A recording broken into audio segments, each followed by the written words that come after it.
হুগলি জেলার এক ছোট্ট শহর জনাই, যা মূলত বিখ্যাত মনোহরার জন্য।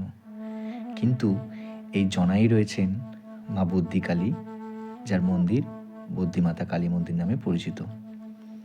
এখানে দেবী কালীর নাম বুদ্ধিমাতা হওয়ার পিছনে অনেক গল্প রয়েছে। অনেকে বলে সপ্তদশ অষ্টাদশ শতকে এই অঞ্চলের কোনো এক বৈদ্য পরিবার থাকত এবং সেই পরিবারেরই কোনো এক পুরুষ দেবী কালীর স্বপ্নাদেশ পেয়ে বুদ্ধিপুকুর থেকে মায়ের মূর্তি উদ্ধার করে এই মন্দিরে প্রতিষ্ঠা করেন। বৈদ্য বংশের দেবী থেকেই মা বুদ্ধিমাতা নামটি এসেছে। আবার অনেকে বলেন মায়ের কাছে প্রার্থনা করলে নাকি সমস্ত রোগ দূর হয়ে যায়। মা বৈদ্যের মতো ভক্তদের রোগ নিরাময় করেন, তাই তিনি বুদ্ধিমাতা।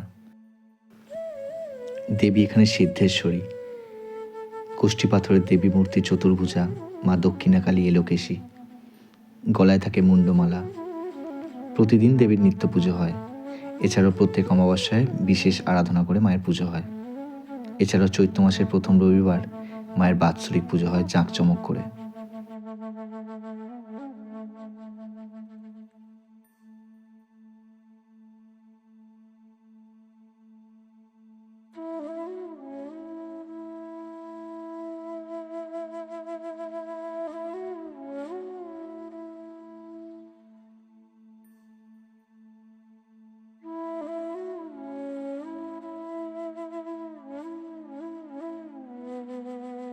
দেবী কালী মন্দিরের পাশেই রয়েছে বিশাল এক পুকুর। পুকুরটি বদ্যি পুকুর নামে পরিচিত। এই পুকুর থেকে উঠে এসেছিলেন মা। বলেন প্রতিদিন মধ্যরাতের পর নাকি দেবী মন্দির থেকে বেরিয়ে এই পুকুরে স্নান করেন, চুল ঝাড়েন, খানিকক্ষণ হেঁটে চলে বেড়ান।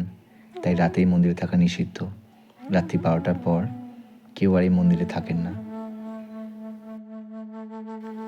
পূর্বে মা এখানে টালির চালের মাটির মন্দিরে পূজিতা হতেন। এখন স্থায়ী দালান মন্দিরে পুজো পান তিনি।